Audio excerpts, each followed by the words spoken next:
Okay, I think we can get started. And okay, so thank you so much, Vani, for being here. I think Vani does not need any introductions. Uh, but how many followers do you have on Instagram now? You reached some big milestone recently, I think, right? I had 100K, 100K, 105K, I think.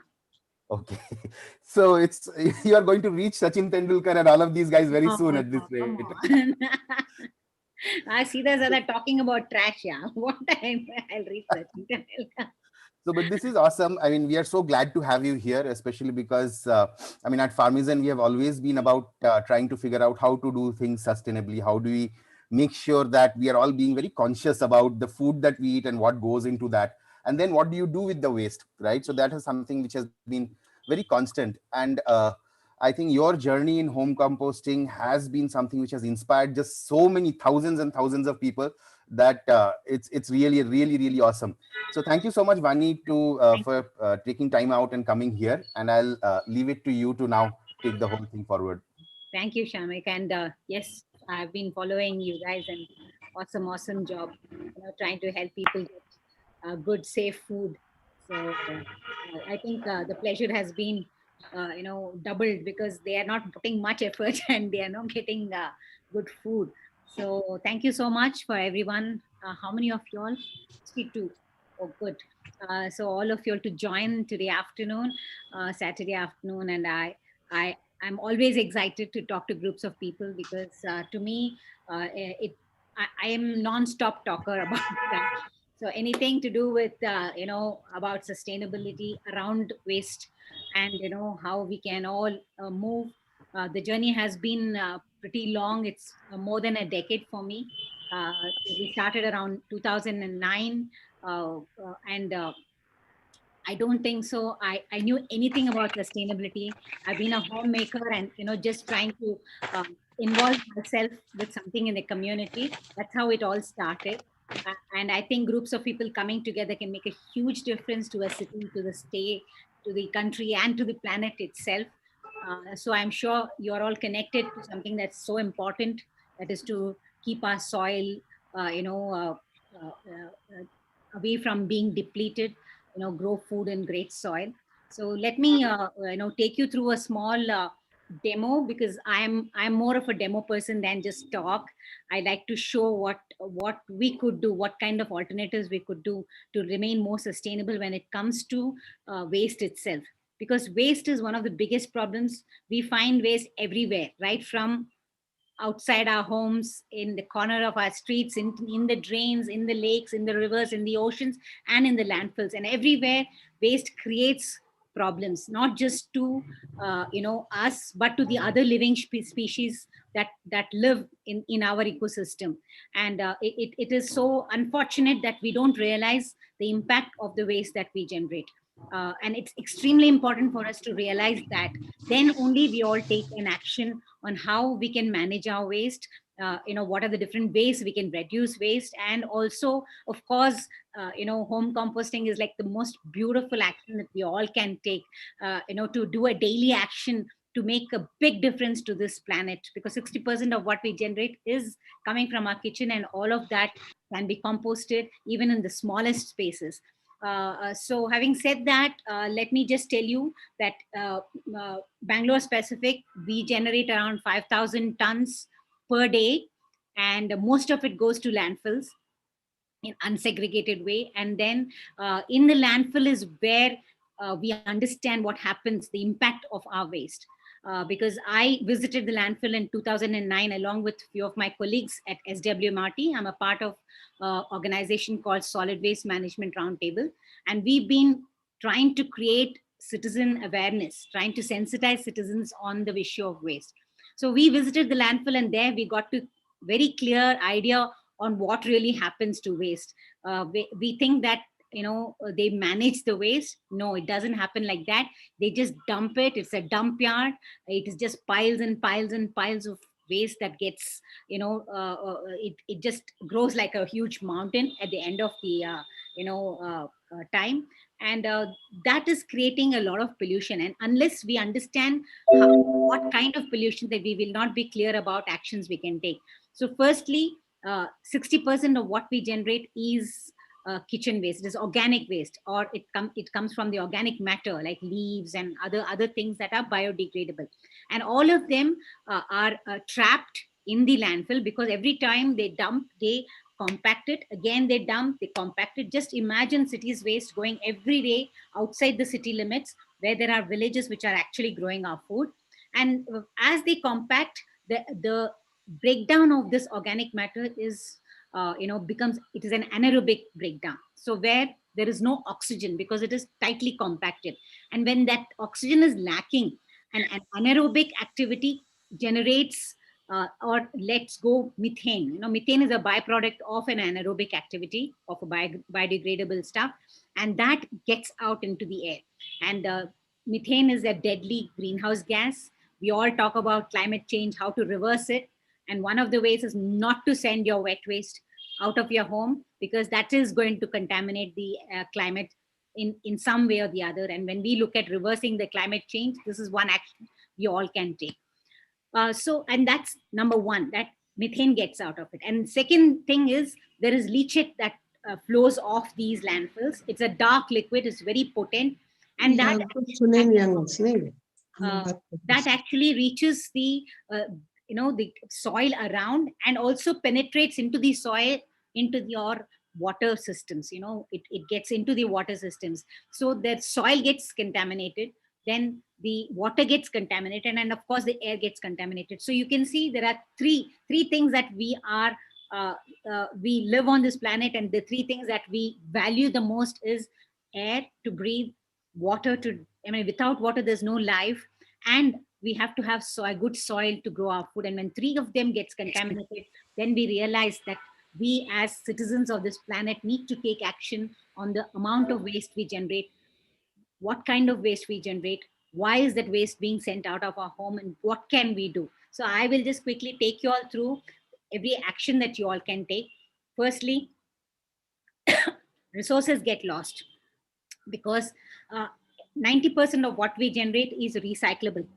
In that, 60% is our kitchen waste, which is recyclable, and the remaining 20 to 30% is dry waste, that is paper, plastic, metal, and glass, which also can go for recycling if it's kept clean. So when we mix our waste and dump it or give it away to the municipality, they cannot take care of it, because if we can't take care of 1 kg per day, how can any municipality take care of 5,000 tons per day when it's dumped on them? So it will end up somewhere, and it is going to hurt the planet or the living species, or it's going to come back to us in some form or the other.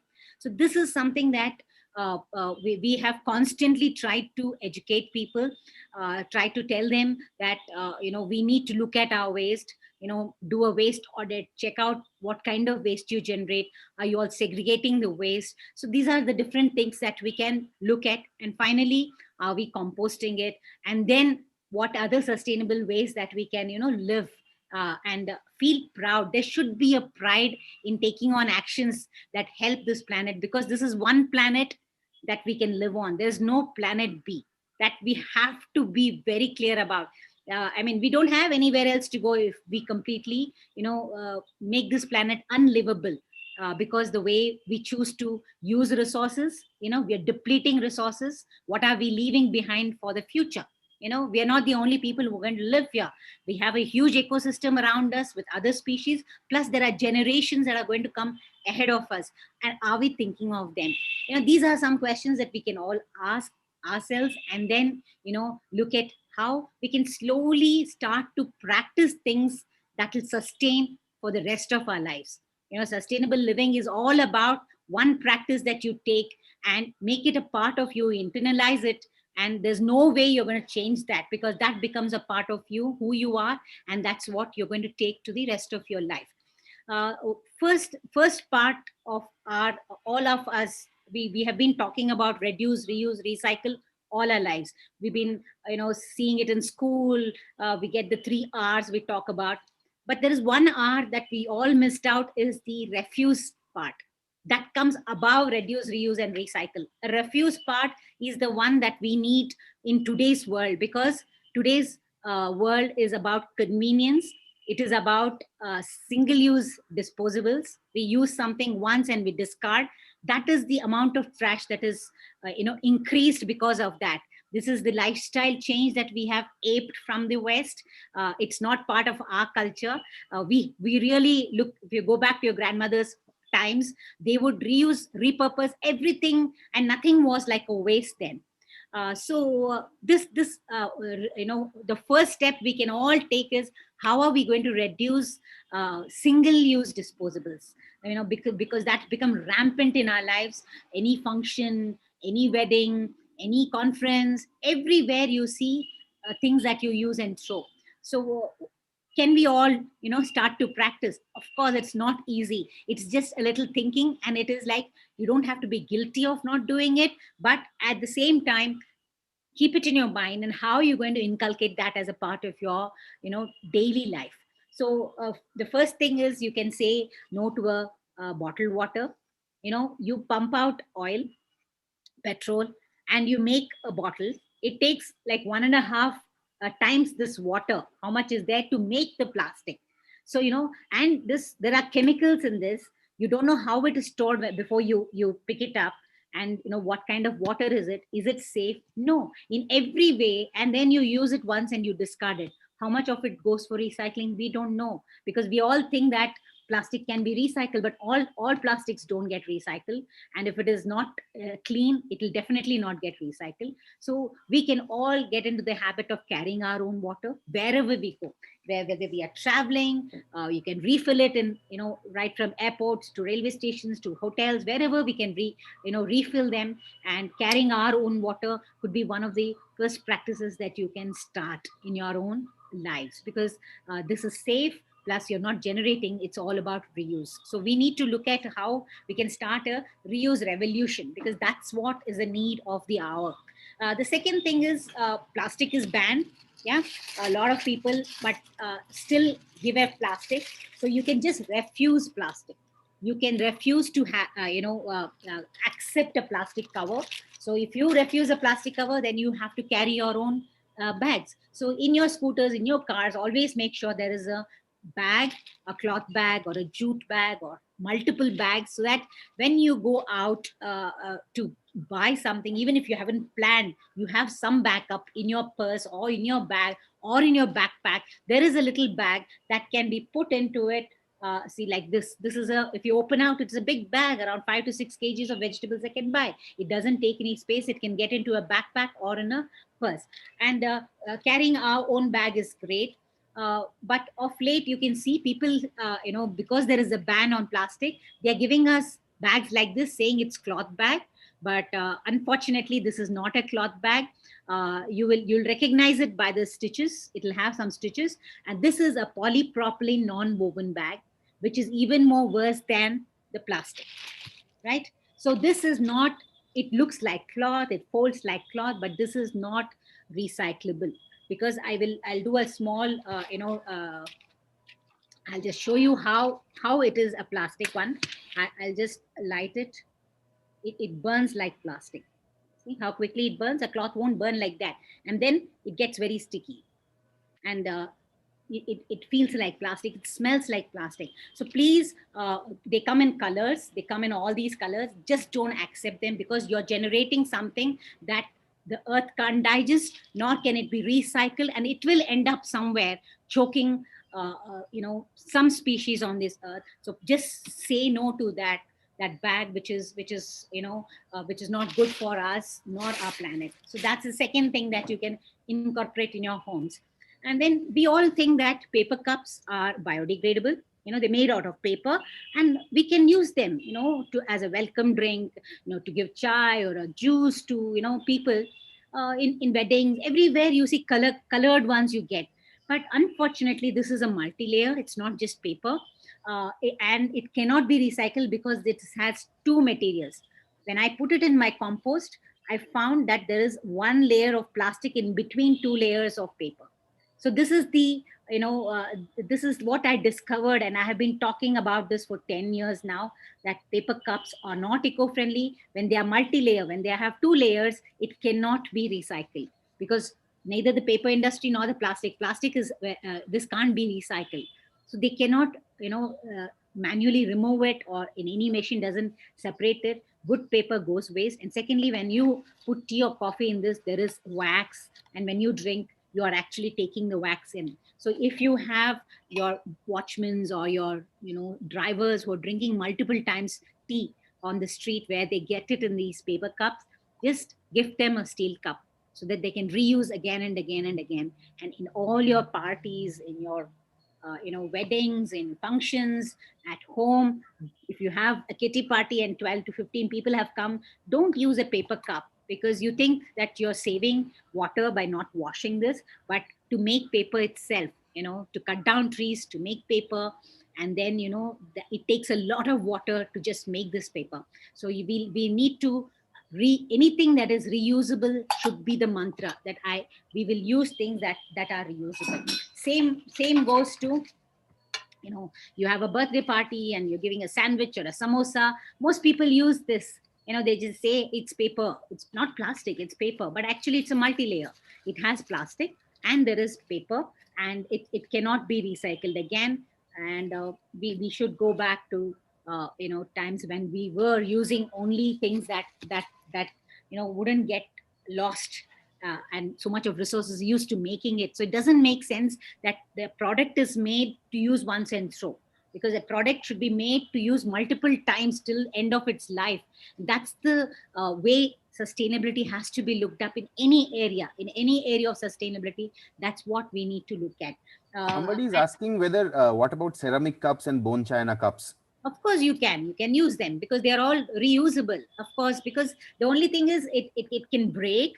uh, of course, you want a good party, definitely you will bring out your best crockeries and cutleries. So that's fine, as long as it's not a single use. You'll never throw away your crockery.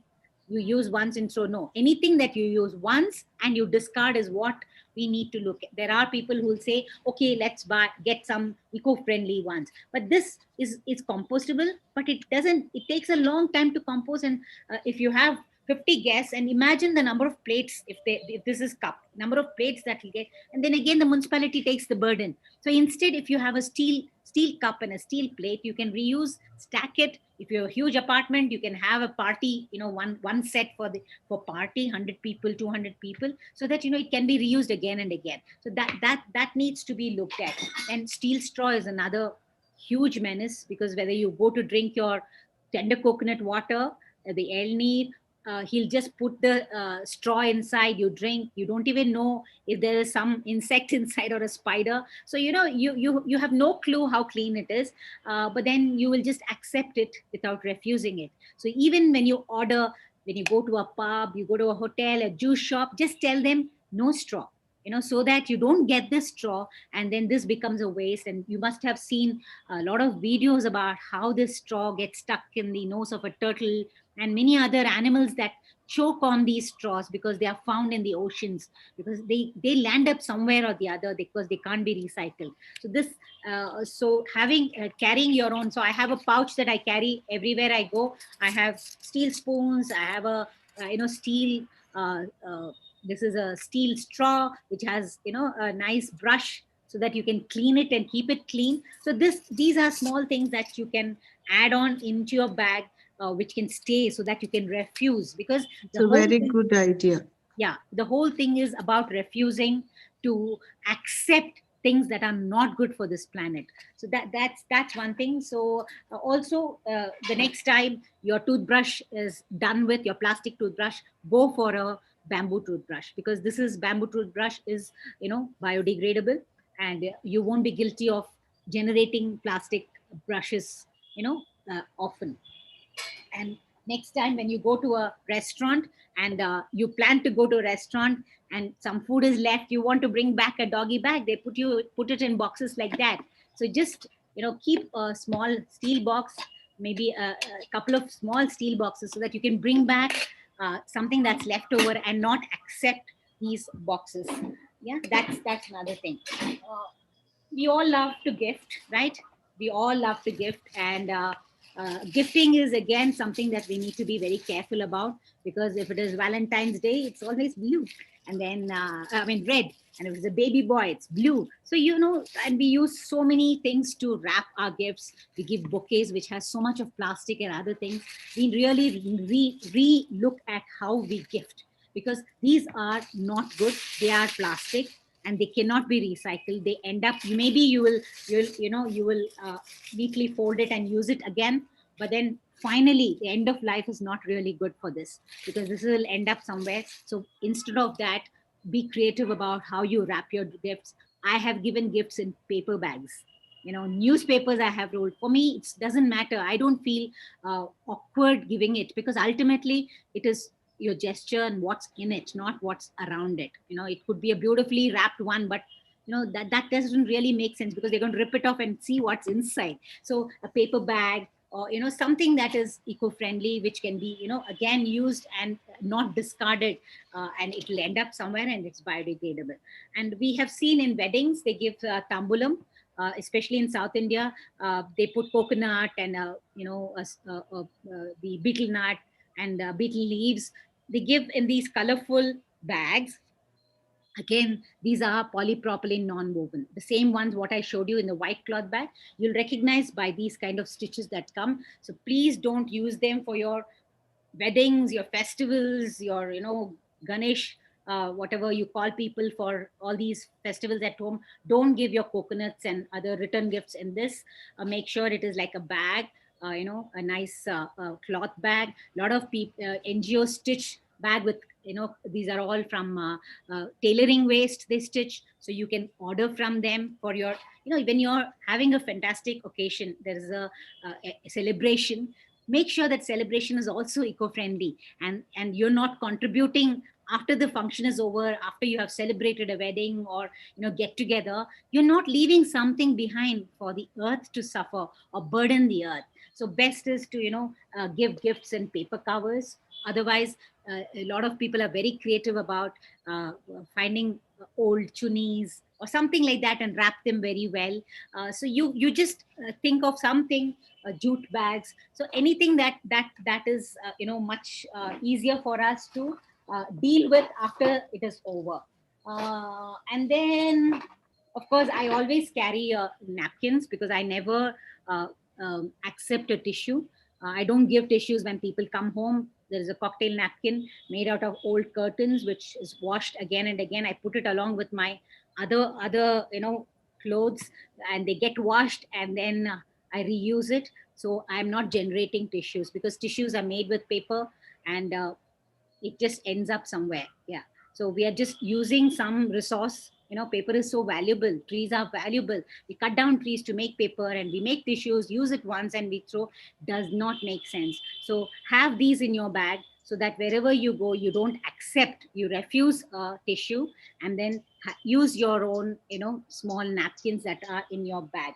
And uh, the thing about disposables are that it is generated very often, how we use it, especially sanitary waste.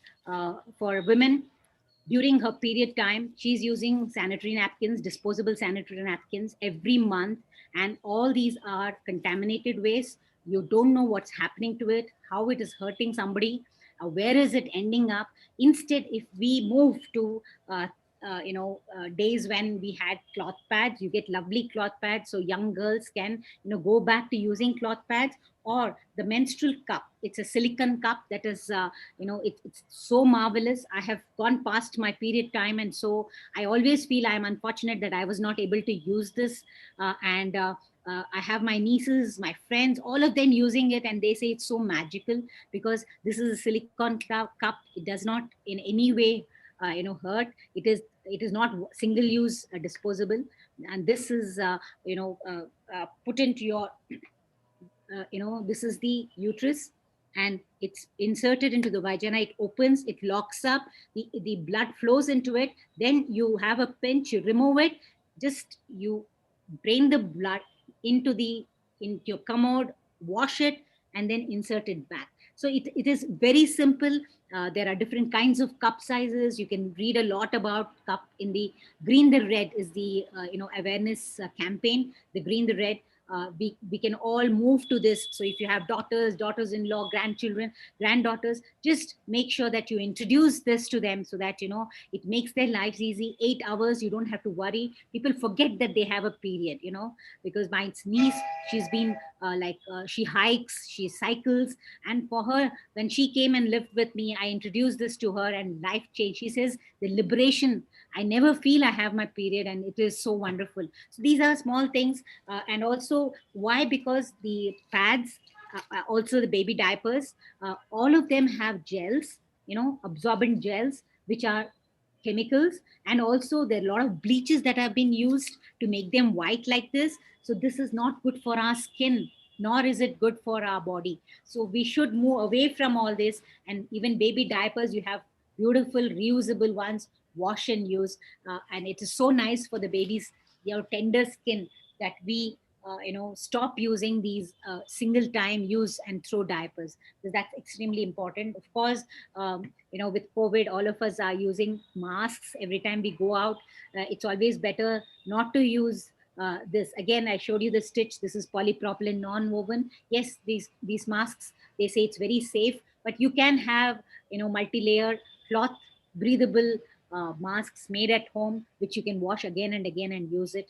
So small things like these, like when these clothes clips, when we dry clothes, they keep breaking. For me, it was so simple to not generate this. Instead, I went to buying steel clips and wooden clips.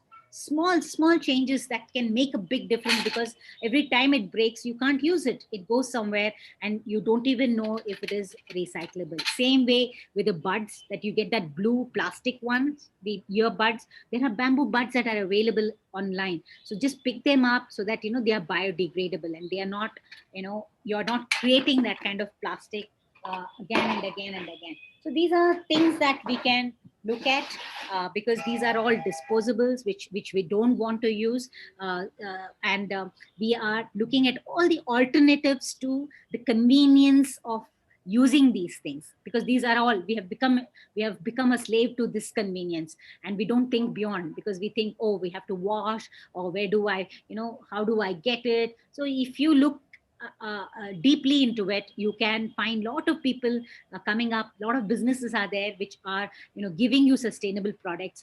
Go through them today. You're at your fingertips. You have so much of information. It's not at all difficult for us to get this kind of change in our lifestyle. It's all about bringing down our consumption. How are we going to manage saving some resources, not depleting them for the future? So these small things that we can incorporate in our lives. So that is about reduce. And but still, you will be generating a lot of waste. So the best is to do a waste audit. If you're all segregating, that's great, because it's mandated. We fought in the court to get it mandated, and today it is, Bangalore city has segregation in place, but it is not enforced, because there are no fines. Even if you get away by not segregating, it is okay, because nobody's going to hold you accountable for that. So it is up to us to make that choice, to say, yes, I will segregate. A lot of people segregate, and they say, we give it segregated, but they mix it up. The people who collect mix it up. So we need to find out how we can create accountability there also. Find out who is the health inspector, why is it not picked up segregated, why are they mixing it up? So things like that we can start looking at, and participate in managing the city's waste. It is not the municipality, it is our responsibility, because I generate my waste. So my waste is my responsibility. That's what we say, nanna kasa nanna jawabdari. So if I am generating anything and then it goes out of my house, I have no clue where it's going to go. It could get burnt. Most of the waste gets burnt. So dioxins get into the air, because there'll be plastic in that. So burning waste is such an easy way to reduce the amount of waste, and it is a practice to burn waste. If you go to villages also, they burn all the plastic and everything they burn. So that's, again, you're creating bad air, because it becomes so toxic with so much of dioxins in the air. So we need to segregate waste. find out what is it that we are consuming often, which can be avoided. These are things, small steps that you can take at a time. Don't overwhelm yourself by thinking that I need to change everything. It can't happen. It takes a long time. I have taken more than 10 years to get where I am, but it is constantly looking at how we can improve ourselves and make ourselves worth living on this beautiful planet, which has given us so much to cherish. It gives us life. There's no life anywhere else that we know of, and we need to recognize that and value that. The next step is getting your driveways to a segregation point. There are driveways collection centers in each ward, so you can check where your driveways collection is. Your kabadi wala or raddi wala, the guy who comes and takes your newspapers, he'll take but very few things. He will not take all your dry waste. He may take a paper, plastic milk cover or shampoo bottle, but he may not take others. So we need to look out how we can go and drop it off in a dry waste collection center, which will collect all this, aggregate it, and then sell it to the recyclers. That's one thing. And second thing is, since we are all generating, every day we cook, so we are generating a lot of peels, vegetable peels and fruit peels. So how can we compost it? Because composting is like very exciting, because it's not just that you're saving the resource that's getting lost and contaminating or polluting the environment, but also you are creating a fantastic product called this compost. That's a living soil. Compost is like, to me, it's the most exciting thing that I've ever done, because to me, on a daily basis, I am creating life, you know, and things that otherwise would have gone out of my house. I am holding it back and making this living soil to grow my food. My plants are happy. We're building good immunity because there's so much of nourishment. We forget that nourishment comes from organic matter going back to where it belongs. If you go to a forest, a beautiful forest, it's untouched by human or the species that live in the forest. They don't generate anything that the earth can't digest. They are all in sync with nature. They have the nature cycle. Everything has its own cycle, but we break that. So in the forest, the dry leaves fall. There is rotten fruits falling on the forest floor. There are animals moving around. The birds are pooping, and everything, the forest floor, converts everything into fantastic nutrients to go back to the soil.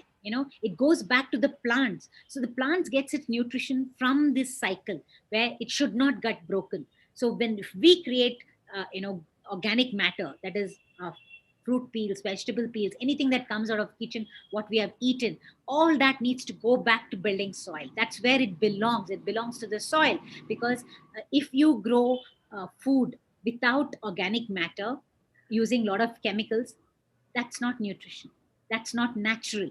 It is unnatural for us to eat that. The fruit or vegetable may look very beautiful, it may look very shiny, but there is no nutrients in it. So the nutrient is maintained only in this organic cycle, the cycle of putting back organic matter into the soil and then growing something. There is immunity, the plant is stronger, and also it gives us the nutrition that we need, and we are forgetting that. So it's so important for us to go back to times when we had farms which were all natural farmers, who used cow dung and compost, and all the waste from the farm would go back into building soil there. And today it's so unfortunate that there's so much of toxins in our food, right from the fertilizers, the chemical fertilizers, pesticides, herbicides, name it. Even to preserve uh, vegetables and fruits, they spray something that's not good for our body. That's why more and more cancer and more problems with health. Today, lifestyle diseases, they say most of it comes from the food that we eat. So we need to build our immunity. COVID has taught us that immunity is very important, and that immunity is only built when you eat nourishing food. That's so important to recognize what nourishes us. What is it that we need to put into this body of ours? When we put chemicals, we are not doing any service. Shh. Oh, I have monkeys on my terrace now. Oh, huge fellows have come. I need to keep some stick. 1 second. I'll just Go.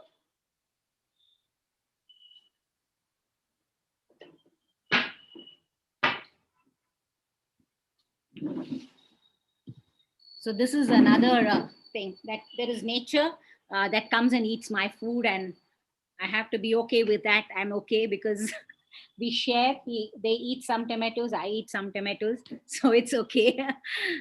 So we are sharing with nature. As I said, shh, go out. They are So regular visitors. They come every day. yeah, off late they're coming very often. Okay. So all my onions are all gone. I don't know. They love onions. I'm shocked. They just pull out all the Okay. onions and they bite and throw them. So everything, right from mint, they eat everything.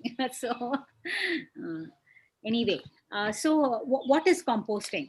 How do we compost? I'm sure most of you all are also introduced to composting. You all know what it is because you're all looking at Shamik and Geeta, what Geetanjali, they are looking at giving you all great safe food. So it is, they have been building soil to give you that organic food. And I'll take you through a small session of how we can. How much time do we have, Shamik?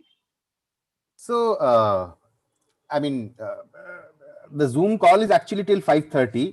Huh. Although 4 to 5 is what we had the original plan, but I'm pretty sure we'll go Yeah, on till because I'll 5:30. take questions after that. Yeah, so it will go until 5:30, I Yeah, think. that's okay then. Then Yeah. fine. Now we have, what's the time now?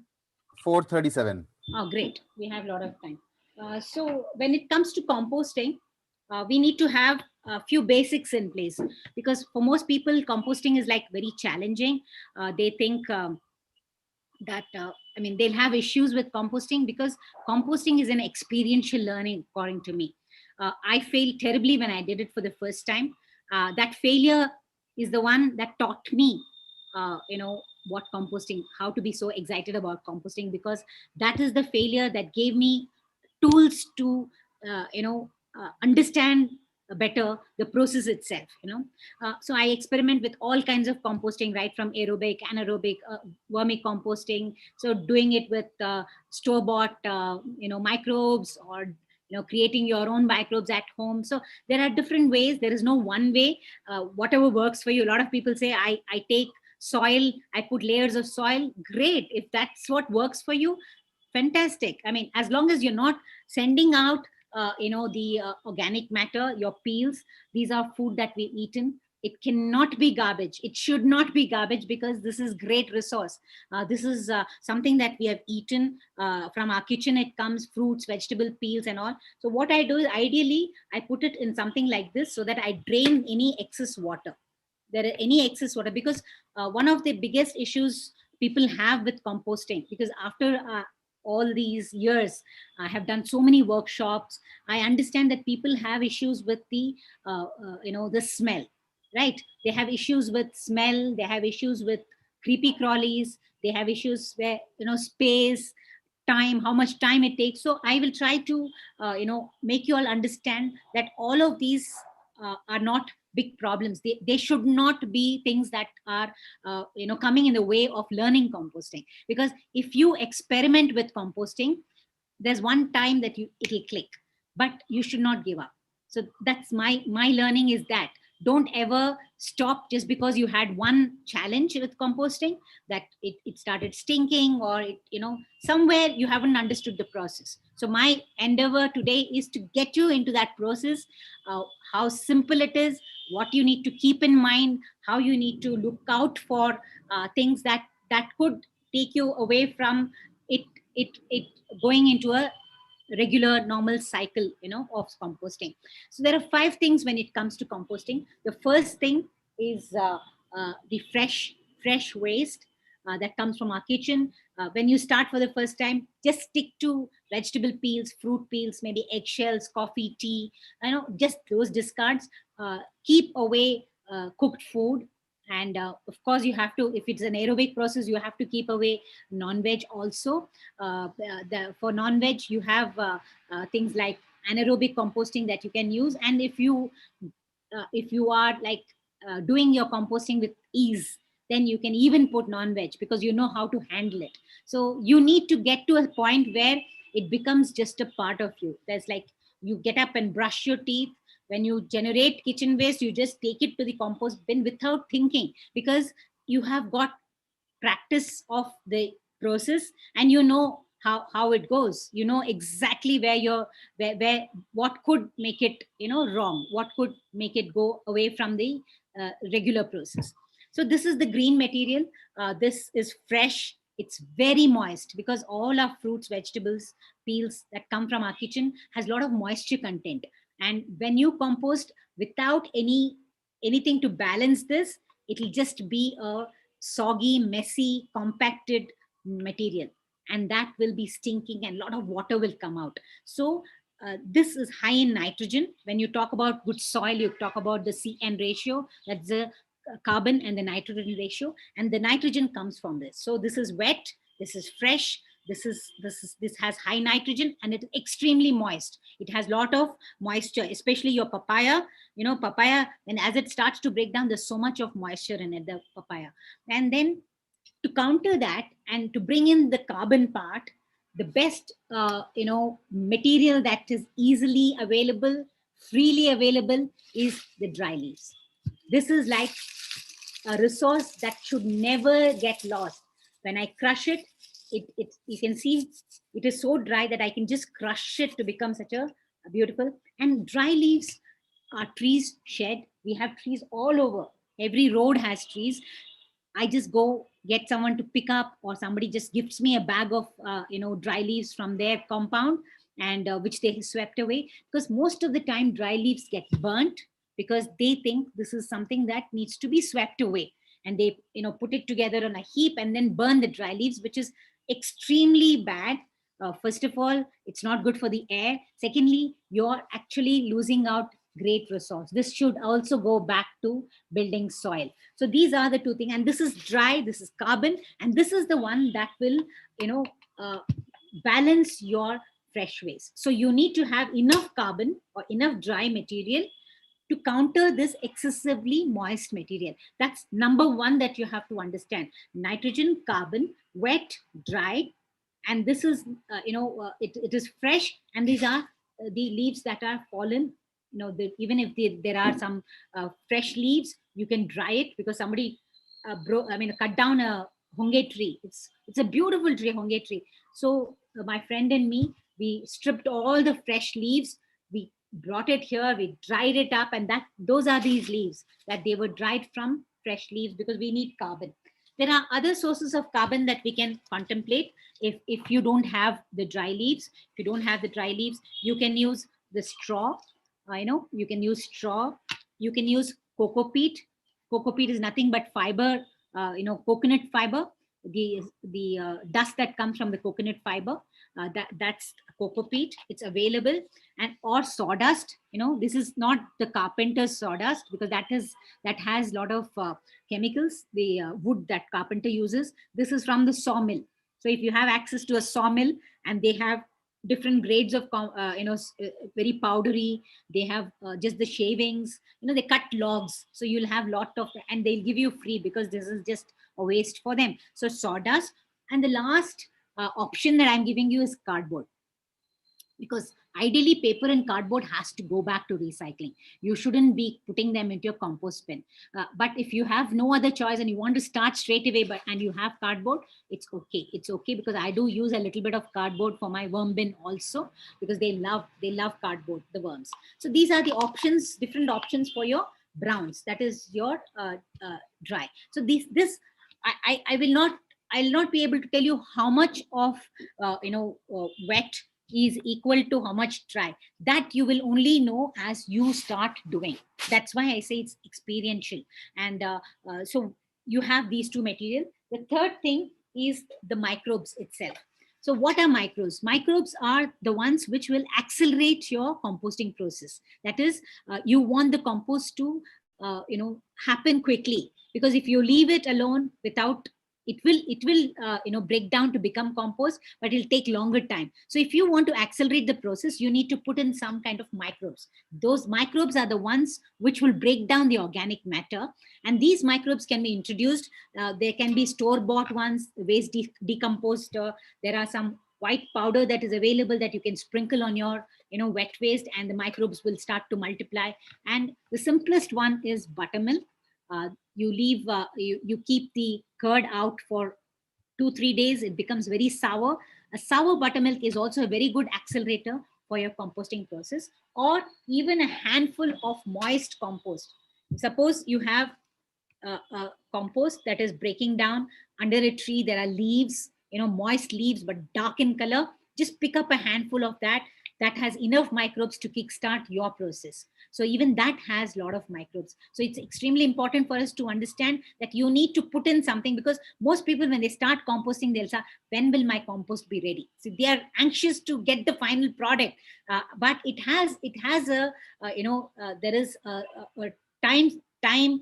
It depends on the environment that you create in your compost bin. That depends, the time, breakdown time depends on that. Don't ever fall for anybody who sells you machines which say 24-hour composting machine, 12-hour composting, because that's absolutely rubbish. No compost can happen in 12 hours or 24. They're just burning the waste. Yeah.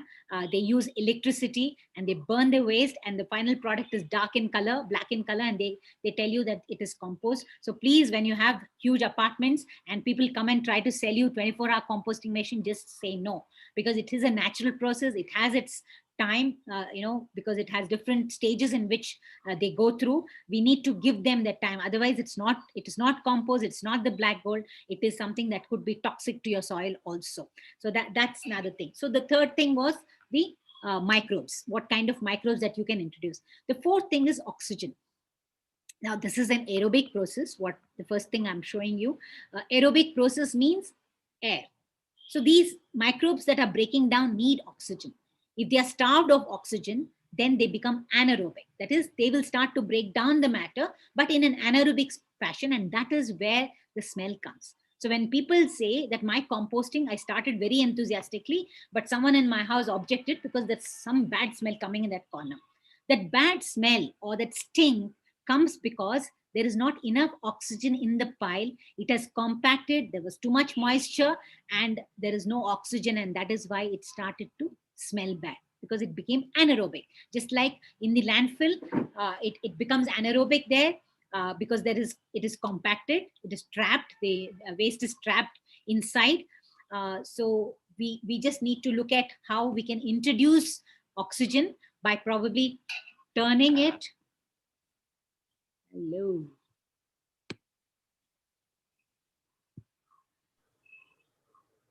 What happened, Vani? We can hear you Can and you see me? yeah, Yes, yeah, yeah. see you and hear you. Because I lost the page only. Oh, okay. But we can hear you and see you. Okay, then I'll see, something came up because I'm not tech savvy, so No problem. uh, something came up. Anyway, it feels strange that I have to talk without seeing. Take your time. No All problem. right. So, there. Right. So, so the fourth thing was oxygen. So first is the greens, then the browns, then the microbes, then the oxygen, and last is the container. What kind of container you want to have? It could be terracotta containers. It could be plastic. Whatever you choose. If you want to do a DIY, I don't want to spend money right now. I will create my own compost bin. So take any old paint bucket. You get these white paint buckets. Just drill a few holes on top. Make sure there's a lid.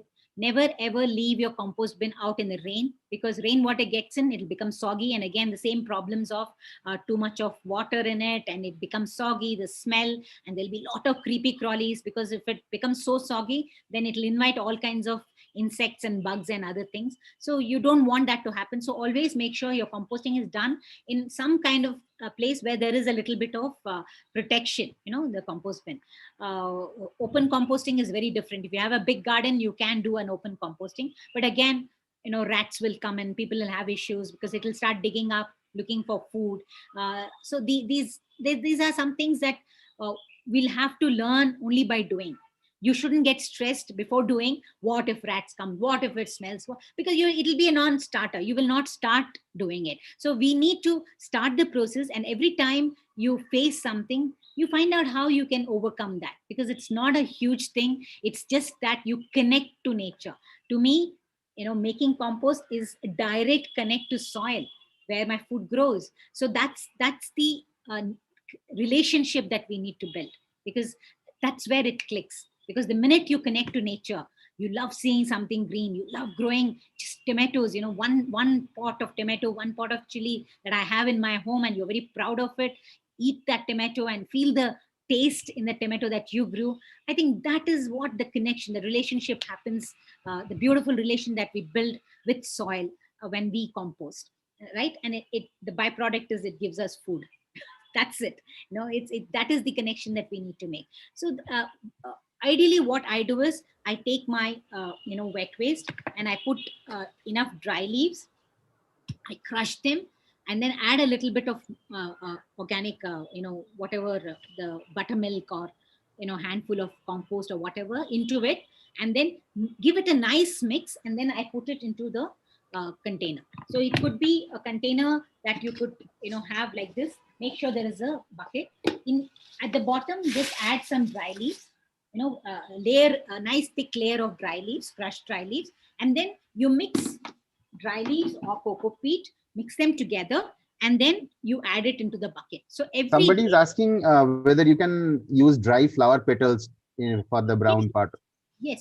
Flower petals, if they are dry, then they are the brown part. Any food that is dried up is Okay. fine, but carbon comes from dry leaves, right? So because basically, mm, yeah, I think anything that's dried, you can add, yeah, anything, because the cocoa peat, everything is the dry matter, which was originally a green matter, right? So you can put flowers as brown material if it's dry.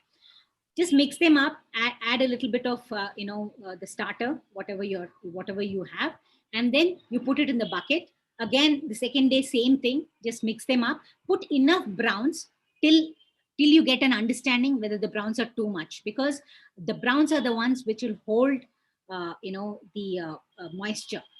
Otherwise it becomes compacted. So when I mix them together, I'm introducing browns all. See, this is one compacted. See, it's so compacted. When I put the browns together with it and mix it, that's where it loosens up and it'll start breathing. So it needs to breathe. Your compost pile needs to breathe. It should never get compacted. That's the number one thing that you need to understand in the process. And everything else is not an issue at all. So mix it, put it every day, do the same process. Take your fresh waste, add some browns, mix them together and put it in the bucket. And once in 4 days, just give it a turn. Give that bucket a turn from bottoms up, so that take a rake or something, wear a gloves, put your hand and turn it around, so that you're introducing oxygen to the lower parts. As you start piling up, it can become heavy and that could become compacted. So just to loosen up the pile and let it breathe. You just remember, it is as aerobic as us. We cannot be without oxygen, then we'll feel suffocated. Same way, the microorganisms which are in your uh, pile, which are multiplying, they will suffocate if there is no oxygen. Just turn it once your bucket is full, move to another one, a bucket or a pot, a terracotta, whichever you choose to, whatever you choose to, just move to the other one and let this be. There was a question that Shamik sent me before, that how long do we keep it, how do we maintain that? You have to watch. You once in a while, once a week, look into it. If it's got too dry, then you need to sprinkle some water, right? Because the quantity will start going down. But make sure the moisture is not missing. And if it is too wet, then add some dry material. So the balance, you have to keep the balance. It's all about the balance, the dry and the wet balance. If it's too wet, then you add more dry. If it's too dry, then you sprinkle some water or put some more wet material in it. So that's how we maintain. And maybe it takes 40 days, 50 days, depending on your, so then it becomes something like this. And there are things that won't break down, like seeds. There is a seed here. They take longer time than mango seeds and others. But ultimately, it will be this black gold. So you can see some seeds that are not broken down. And then it smells amazing. It smells like the rain. That's the first rain. When it hits the soil, that's the smell it comes. So and you can actually, it'll keep on breaking. It'll become like tea powder. If you crush all the material, It'll become like tea powder. And this is the black gold. This is the living soil. And this all of us can make. It is one of the most beautiful activity that we can make. And there are other methods of composting. You can use earthworms. They do a great job. But then understanding earthworm composting is one step after we learn how to do this. Because don't start off bringing earthworms and putting into your pile of compost, because the heat that it generates when you actually start composting, the first 3 days, 4 days, you put your hand inside, it will be so warm, and the earthworms won't do well with that. So we need to be very careful when we use earthworms. It's a different kind. I have videos on how to do a vermicomposting. That's a different ball game altogether. But there is bokashi composting. If somebody is eating a lot of non-veg waste, then you can use, it's an indoor composting. You don't have space, then you can put. So space again, when you have, one over the other, you can put buckets one over the other. Like these are, buckets that you can pile one over the other, keep it in the corner of your balcony. So if you have a balcony, you can compost. There's one more method that a quick method that when we launched Swachagraha is our campaign where we said that, we need people to take on composting easily. So we introduced this brick. This is nothing but coco peat infused with microbes. It's a microbial coco peat. And that when you soak it in water, see the brick is soaked in water and it becomes this powder. It becomes this powder like this. And this is got both browns and the microbes. So when I told you 5 things, it's greens, browns, microbes. The microbes and the browns are together here. So you can, if you don't have too many dry leaves, then you can start this method. And it's an easy method. It is just layering method. You don't have to turn the pile. So basically for this method, we need to punch holes in our bucket with a lid, and the holes are there on the lid also. And then it's just layering. So put one layer of dry leaves at the bottom of the bucket. Then you add a couple of handfuls of this powder, couple of handfuls, and then put kitchen waste. Spread the kitchen waste, not the entire thing, but it has to be like sandwiches. You should not dump all your, suppose you have this much, like I showed you, this box of kitchen waste. I would cut this into 2. Like I would take 2 handfuls, spread it in the bucket. Then I would put the coco peat powder, this coco peat with microbes. And then I'll put one more round of, I'll spread one more round. So I would make 2 rounds with that. If you have a big bucket of kitchen waste, don't dump it and then put the coco peat powder. It won't work because it compacts and it'll start smelling. So this coco peat, when it's soaked in water, this makes a fantastic browns as well as, microbes. And it's easier because through Swachagraha, we have encouraged more and more people to take on composting by giving simple kit. So if you go to our website, swachagraha.org, you will find, vendors, different vendors selling the entire system, right from the buckets to even community composting systems are there, which are large scale. And if you want to invest, and you can go straight away, start looking at that. Otherwise, you want to make a start like how I told you, use dry leaves, and you can get this brick and add it as an accelerator a little bit, but use more of what is naturally and freely available. So that could be one way to, start doing, or it could give you a better or quicker, result. So that's about composting. So you add soil to, if you're making a potting mix, add 2 parts of your compost, and then 1 part of soil and 1 part of coco peat. If you're using this, you don't even have to use coco peat because this is completely coco peat. So you can skip coco peat. So you can use that compost and 1 part of your soil, red soil, and then you have a soil mix ready to, put your palak seeds or methi seeds or whatever you want to grow. You can grow. The fun about I have never grown a single plant in my entire life, but only after I started composting is when I grew. I grew something, and it's absolutely amazing. Now I know why people love farming, why people love gardening. That it is so amazing, because just to come up in a day, and then the garden will actually dictate your menu, because what are the different things readily available for you to pluck and go and cook.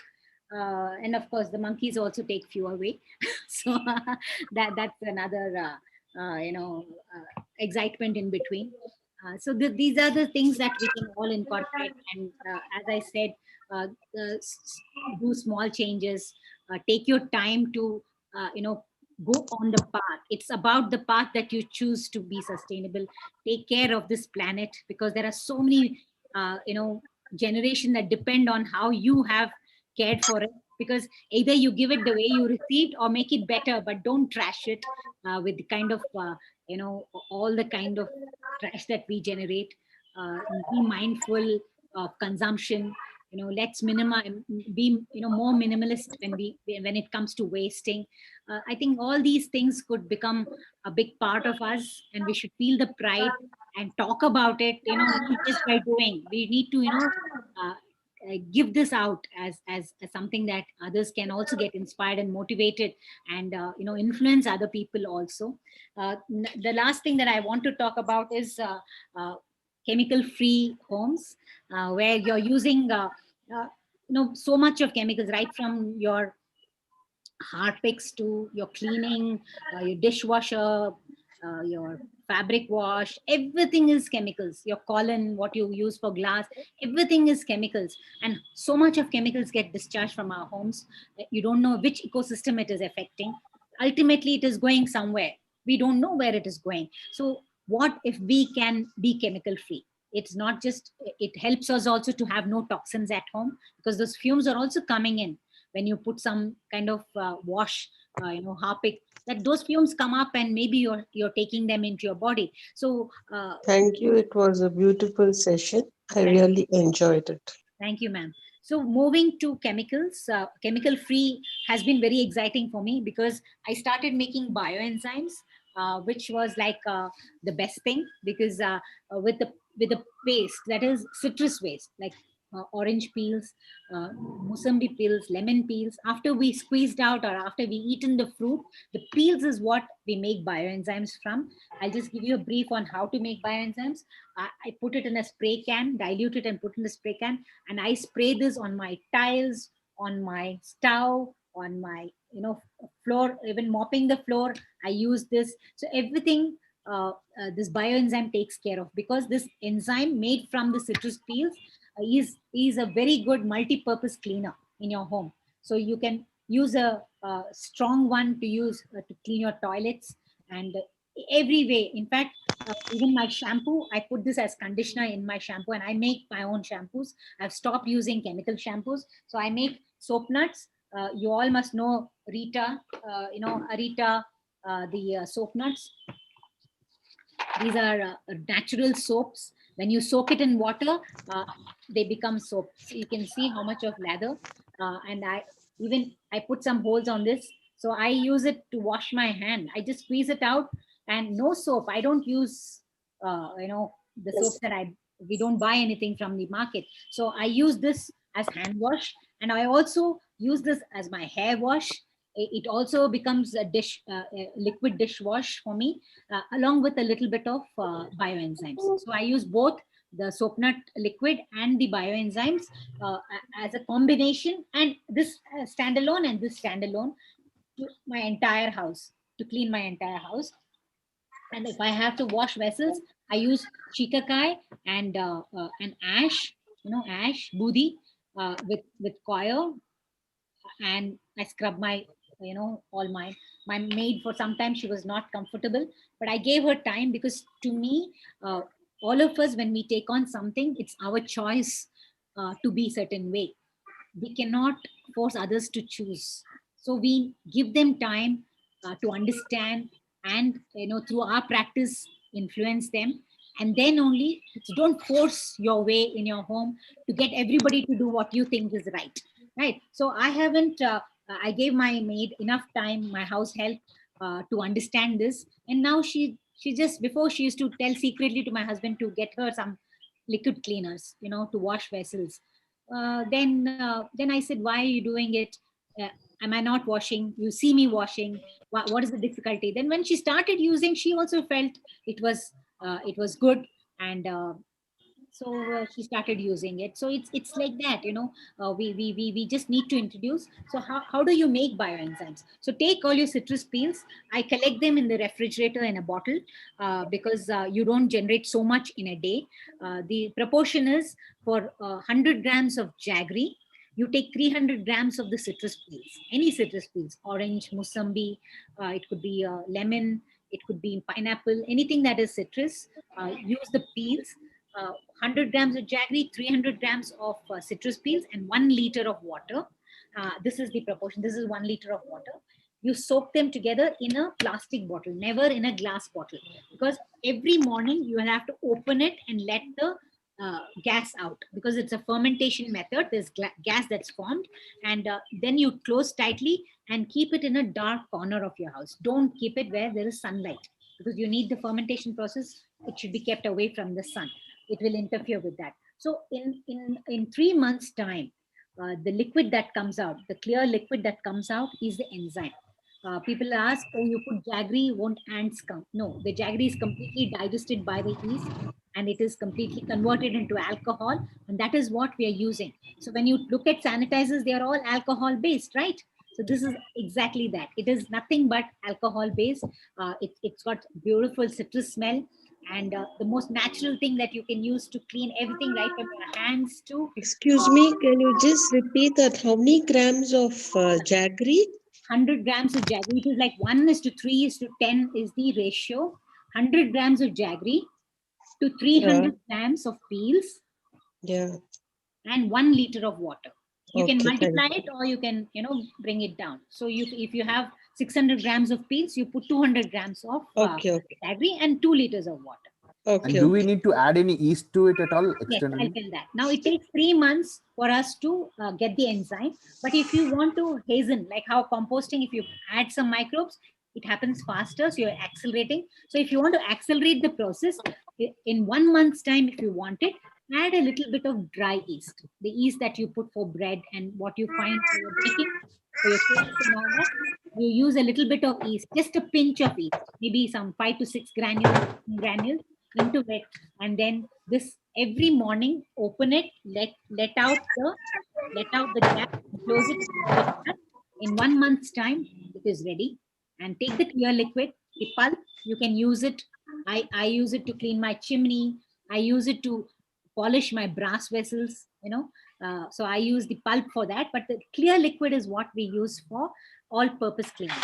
So you can add one capful into your mopping bucket and mop your house. You are not only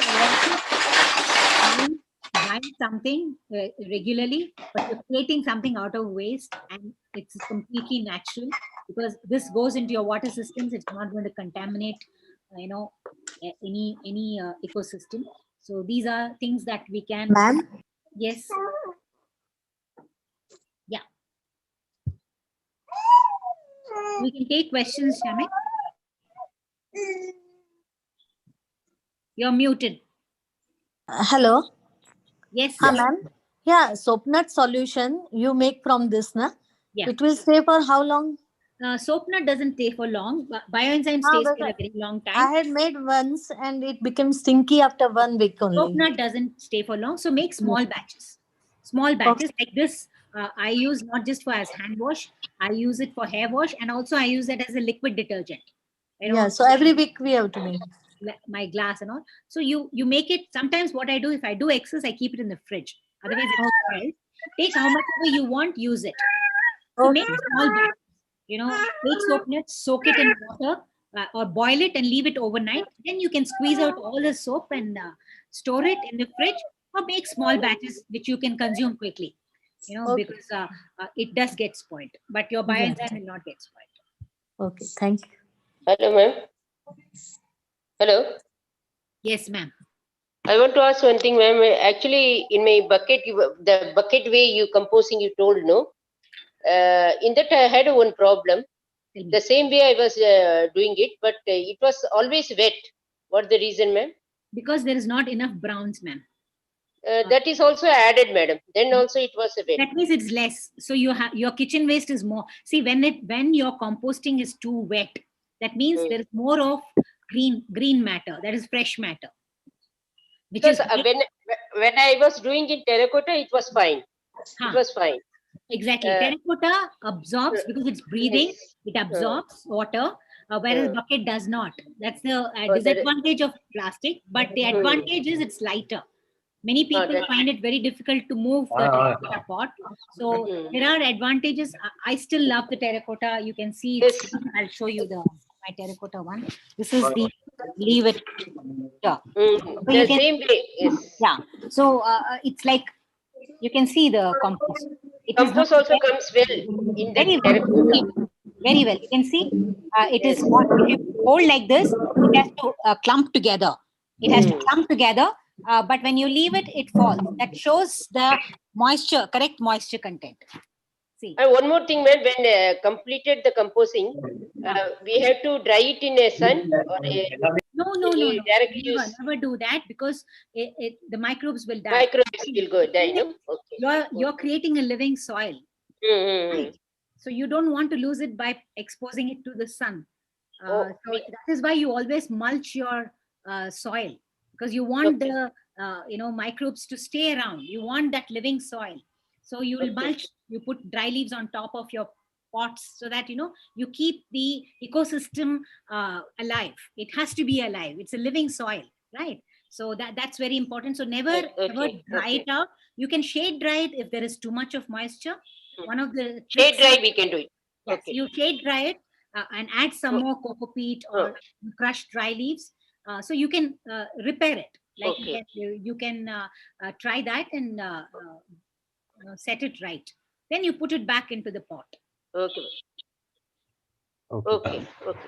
Thank you, ma'am. Hi, ma'am.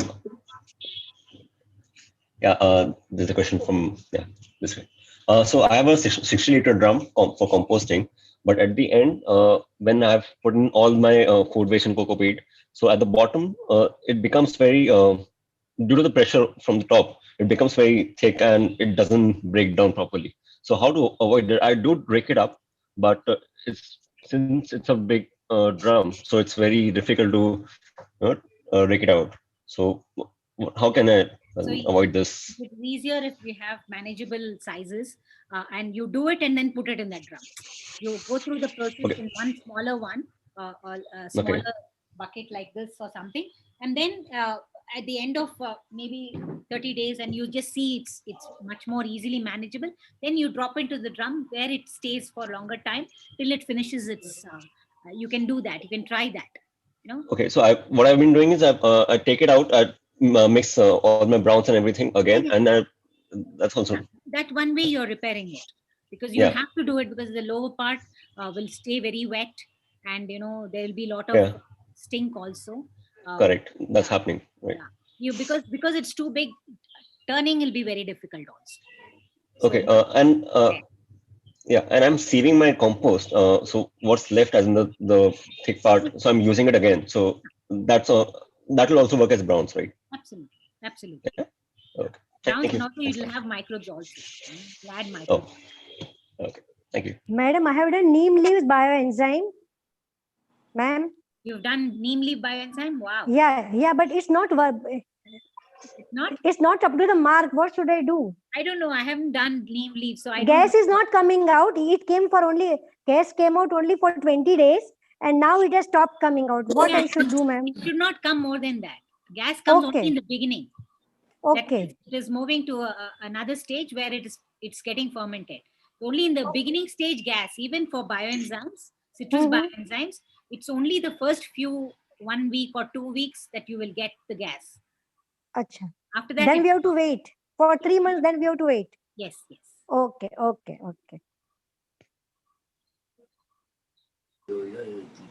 Dr. Patel, you had a question? Yeah. Regarding the soap nut, should we have to remove the seeds from the rita and soak it in the hot water? No, you can. The seeds won't come out. Only when you soak, the seed will come out, and then you need to squeeze it out. What I do is, for me, it's like I need to remove every bit of soap from that. So what I do is I soak it overnight in hot water. I just give the water a boil and leave it in that. And next morning, I remove the seeds because the seeds come out easier when it's soaked. And then I put it in the mixer actually. I put it in the mixer and nicely grind. And then I remove all the soap, then put some more water, remove some more soap. So soap keeps on coming out of it because I've crushed the complete soap nut. And then different dilutions. So the first dilution, I'll keep it in the fridge. The second dilution, I'll use it immediately to wash my, tiles or my sink and all that. So yeah, and I'll store it and use it as hand wash. Okay, thank you. Hello, ma'am. Yes. After 15 days also in my bioenzyme, gas is coming out. Yes, for some people it comes. It comes for a very long time. It also depends on how much you have. Because I have added little bit of yeast also. yes, yeast helps it. If the lid is not very tight, it keeps escaping, so you won't get enough gas. Maybe your lid is very good. So sometimes, I have made in thumbs up bottles only. yeah. Yeah, I have made of neem and aloe vera. Oh, I have tried that also. I haven't tried neem and aloe vera. Yeah. Okay, there are some other questions as well. Good evening, ma'am. Yeah, go ahead. Yeah. Good evening, ma'am. I'd actually prepared my first set of bioenzymes last month. I kept it for 3 months, even after keeping the yeast. I was not very sure what is the indicator that the bioenzyme is ready. Time, only the time. If you haven't put yeast, it is 3 months. It should be ready. So basically, it will all sink down, and the pulp will be very soft. The pulp is very soft. I'll show you. Okay. And what about the pulp? So I squeezed the entire pulp. The entire thing. It's hard. Usually, the pulp will become very soft. And actually, you cannot have any indication by seeing it. It should smell great. Sometimes some fungus forms, white fungus. That's okay. But at the end of the period, see, it is the proportion and the period which indicates the readiness of the bioenzyme. So it is the exact proportion what I said, 1:3:10. And if you put yeast, it's 1 month. And if you have not put yeast, it's 3 months or almost 3 months. So we try with yeast. What do you say? You can. For the mopping. Huh? You can, or even without. If you have the patience to wait for 3 months, I do multiple batches and I'm always having bioenzyme ready because I'm harvesting a bioenzyme every week because we eat a lot of oranges and musambi. So I have it constantly coming. So I store it in the fridge to get a particular, like I want like 900 grams of peels. I wait till then. Then I make a batch of 300 grams of jaggery and 3 liters of water and 900 grams of peels. So I make a big batch. And then I harvest very often. I keep doing it very often. So I have constant supply. What can we do about washing clothes? I mean, in the washing machine? The substitute is again Rita, your soap nut. If you want to give up, see, my house, that's the only thing that I haven't changed because my husband is a laundry guy and he has not made a choice to use Rita. So he still uses Ariel or something like that. So I let him be because as I said, it's my choice to use non-chemical, not his. So I wait for him to shift. If he shifts, fine. Otherwise, fine. But when I put the load, I definitely use this. And also, you get commercial. Like I use bricks. Dr. Rajendra Hegre is a friend of mine. He has fabric. Made out of natural materials, fabric wash, and so you can also buy, and if you have not enough, you can buy. There are a lot of people making from natural materials like Rita and this one, the shikakai. These are the two materials they use for any washing, whether laundry or whether it is dishwash. Excuse me, ma'am. Hello? Yes, Sumati, tell me. Yeah, hi. So I saw your one of your videos on YouTube, and I tried bioenzymes in this during this lockdown period. I think the results have been pretty good. I mean, even I have like about 8 to 10 bottles of it, and of course, quite a few of the bottles they burst initially. I think I wasn't doing the releasing properly. And but some of the challenges that I faced was once I start collecting the peels in the refrigerator, by the time I've collected enough, I see that a lot of them have already developed some fungus and I've had to throw them. I think I went back to your video and then you said not to use the ones that they have become actually. black. If they have white fungus, it's fine. If they become black, then they're not good. Oh, okay. Black fungus is not good for fermentation. Okay. Okay. And also, like typically, how long do you collect them in the fridge? I'm using a lot of lemon peels, so that usually takes a longer time to. So then you collect the minimum that you want. No, like for me, it's like if I get 300 grams, I can make one batch Okay. in a bottle as big as this is 1 liter water. This is 1 Yeah. liter water. So 300 grams of peels have gone in with 100 grams jaggery. So the minute I get 300 grams, I know I keep another bottle in the fridge. When that fills, I just weigh it. If it's Oh, 300 grams, I make a batch. Okay, okay. So you collect it in the bottle itself inside the refrigerator. Not this bottle. I have another one which sits in one particular place. So I keep putting that into my in my refrigerator, collect it, and then once I get 300 grams, I weigh it and immediately make 1 liter water, 100 grams jaggery, and 300 grams of peels. Okay, that's a dry bottle in which you're collecting, right? In the refrigerator. And one last question was, once the bioenzyme is ready, do I dilute it and use it, or? For many things, you don't have to dilute. If you're washing your bathrooms, you don't have to dilute. Okay. But if you're spraying on your tiles, you can dilute a little. For your mopping, you don't have to dilute because there's a bucket of water. So you don't have to dilute. For your shampoo, if you're using it as a conditioner, I use it as a conditioner for my shampoo. So I take like one tablespoon into my soap solution. I put diluted one because I don't use a strong. And you also spray it on the plants, right, as a fertilizer? That's very diluted, extremely diluted. You can spray on your plants when it's fully diluted. Yeah. Okay. Dilution for plants is like one. I don't know the exact dilution, but I really dilute it because there are pests, and also for soil application, it gives nutrients to the soil. So you can add it to that, to the soil also. Yeah. Okay. Thank you so Madam, much. do we have to strain the bioenzyme? Yes, you have to take the clear liquid. Yeah. Okay, So using okay. the pulp can be kept and used for multi-purpose. I use it to clean my chimney, my brass, all my brass. I shine it with the pulp. Yeah. Yes. Okay. You can apply the pulp on your tiles and leave it for half an hour and then you can remove it. Even on granite we can use. Yeah. But don't leave it on granite. Okay, I put it on a tile, and also all my taps and all. No, they shine so beautifully when you use the pulp. So I take the pulp and apply it on my taps, and then after 2-3 minutes, wash it off. It shines beautifully. So use the pulp also. Otherwise, compost it. Put it for compost. Okay. One question, ma'am. Will it be useful, helpful for dandruff? I don't know about dandruff, but I use it because when I use shikakai or soap nut, hair gets very dry. Soft. It becomes very dry and rough.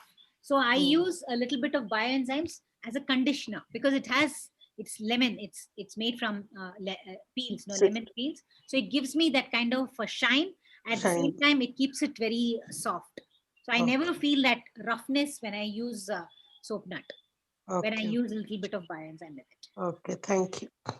How to get rid of mosquitoes naturally? Any sustainable solutions? Vidhi and Champu are asking. I think so. You need to burn neem leaves. Yeah, mosquitoes. Yes, it's a huge problem. I think there are people, even dry cow dung they use to burn that, and I don't know. Actually, Pranapurna, Smita is a friend of mine. She runs an organization. They make mosquito repellents with the same. They use all kinds of essential oils with bioenzymes, and they make a spray. So Like you can citronella, It's very etc., nice. citronella and things like that. For lizards, lizards and cockroaches could get into your compost bin. Lizards are a good sign in the house because there are something it's eating, maybe cockroaches. So, there is a proper ecosystem that's created, and we shouldn't interfere. We shouldn't try to get rid of them because they're there because there's something else for them to eat, and you don't want cockroaches in your home. So probably lizards are eating them. But in your compost bin, sometimes people freak out because uh, there are maggots that can come out of it.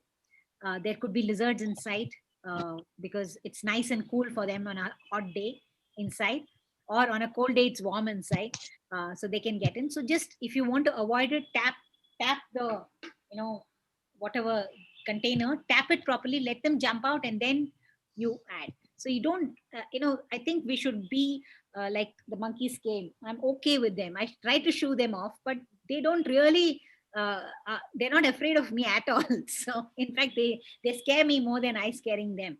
So but then we have to be okay with nature. Squirrels come and bite them off. There are maggots that come out because the soldier fly gets into your compost bin when it is wet and there is a lot of food in it. They want to just complete the cycle of their lives. So the soldier fly is absolutely it doesn't have any disease. It spreads. It's a safe creature to come into your it lays eggs. The maggots come. The maggots eat your food waste. Actually, they eat much faster. They break it down much faster, and then they crawl out of your bin. They move around. They become feed for the birds, and all that. And then they go to some safe place so that they can come out of it. They need to complete their cycle. So we need to understand that it's okay for us to have these. If we don't interfere with them, I think they don't interfere. And if you have space to keep chicken, you can keep chicken. They love that soldier fly larva. High protein food for chicken. So Yeah. in fact, for fishing, they take that as a bait. Fish love them. So I think that everywhere there is a natural cycle and ecosystem that we should be comfortable with. Of course, if it is really, if you freak out and all, I can't say be okay with it. You need to know how to deal with it. Yes. Madam, One last question, ma'am. Yeah. okay, you ask. Then you ask first. Then I ask. It's okay. Yeah. Ask. Sure, Ask. sure. Thank you. Thank you. Yeah, so sometimes I've seen on top of my compost, there's some white cotton type stuff, as in it's spread around, and like, is it fungus or something like that? See, That they're it all throw out? part of the microorganisms. They are part of it. They are fungi. You have so many bacteria, fungi. There are things that you can't see. So white fungus is no problem at all. They are okay. Okay. So thank you. That's all. Madam, one batch. I have Madam. a question. Hello. Hello. Yeah, madam. One batch I have in my bucket. Second batch, can I do it in my old pot vessel? Yes. Vessel, aluminum vessel. No, I don't think so. No aluminum vessel, na? I don't think so because Okay. I mean, I haven't done in an aluminium or any other metal. Okay. I have only done in plastic, in No, you should not do it in metal, ma'am. Mud pot, mud pot. It's not good. No. Mud pot, of course, you can do. Mud pot is a Cement pot, mud pot. All But those we are have to make holes in it also. No, see, if you're maintaining aeration, then you don't have to keep. That means you every time you take your food waste into it, once in 2-3 days, make sure you turn it because there is no natural aeration. If it's a terracotta, there is natural aeration. It's a breathing material, terracotta. But a cement pot will not have breathing. Yeah. Plastic cannot breathe. So if you don't want to put holes, it's okay as long as you watch it. You have to watch it. It won't take you a few seconds, I always And in bucket with holes, we have to turn every week. Once a week, watch it. See, the thing is, you have to keep an eye on watch. it. When you turn, you will know whether the moisture is too much or it is dry. Okay. Both are not okay because if the balance is maintained only, your compost will get done in a particular stage. Otherwise, it will take too long, or it will give you some kind of issues with smell. So we need to watch our pile. Then afterwards, it becomes automatic. You know exactly by the smell around only you will know whether things are okay or not okay. Yeah. Okay. It is a very nice section, ma'am. Very nice. Very nice section. Very Enjoyed, nice madam, section. a lot. We really enjoyed, and I'm a subscriber of your channel. It's a lot of things I've learned from your channel. I am Thank so you. happy that Shamik facilitated this. It's always nice to know that people are interested and they're showing so much of Yes, ma'am. enthusiasm. Yes, I do lot. Thank you. Thank you, ma'am. Thank you. Thank you. Thank you, everybody. Thank you, Thank Vani. you. Thank you so much. I think it was a very engaging session. Yes, Hey, yes. All one more 90 minutes, section. you're all fully No, engaged. one more section you have to arrange. Sure. This type of section you have to arrange one more time. Definitely, we must need, ma'am. We need Yes. another one session. Yes, one more section. Ye dil mange more. Yeah, till mange more. Yes. You just have to ask. I'll be there. No Yes. problem. Okay. Okay. Thank you, everybody. Thank you, Bye, everybody, bye, for bye, taking bye, time. bye, ma'am. Bye. Thank you, Okay, Vani, everyone. ma'am. Shamik and Thanks a Geetanjali lot. are good friends of mine, so anytime. Okay, take care. And please Bye-bye. put gardening tips as well on your Instagram. Bye. Yes, yes. Correct. He's right. Yeah, please put gardening tips on Instagram. We need that. I'm not Yeah. really After a compost is done, we gardener. need. I let my garden be, so I don't have tips. So I'm Okay. okay with however it is. So I'm not very technical about gardening. Okay. Thank you. Thank you, you. Vani, and thank you, Shamik. It was really a wonderful session. Vani, I really love you. I have to confess this. The way you do Thank you. every day and talk about it, it's really motivating. I will try and do what I can do from Thank you. now. Who was that? Thank you so much. Thank you. All the best. Thank you so much. Thank Thanks, Shamik. Thank you so Thanks. much. Bye. So much.